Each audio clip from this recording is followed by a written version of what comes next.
সরো আলী, তুমি তো শেষ। আর ওই আলী, তুমি কি মুইতে দিছো নাকি পানির ভিতরে? এটা আগে কও।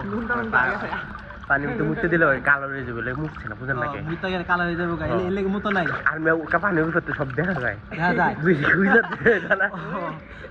এই ব্যাপার। এই ইয়া কি কয়, এনামল কি কয়? যারা আপনারা দেখেন আমি কেমন উঠি। আচ্ছা ঠিক আছে, দেখি তুমি উঠতে পারো নাকি। এই ইয়ের ভিতর খারাপ। ওয়েট এক, হ্যাঁ দেখেন দেখেন দমটা নিতেছে খারাপ। ভিক্ষু ভিক্ষু রে, ভিক্ষু জনছি না। এ জনছি না রে, জনছি না, জনছি না, জনছি না, শেষ। খাইছি রে। একটা ড্যান্স দাও, ড্যান্স। গান তো ছাড়বে মিয়া, তোমার বিজয় ভাই আইছে, গান ছাড়বো না মিয়া। আগে একটা ড্যান্স দাও দেখি। আমি বলি, গানের সাথে একটা ড্যান্স দিলে একটা ফিল আলাদা, বুঝো নাকি? ও ফিলই আলাদা, বুঝেন নাকি?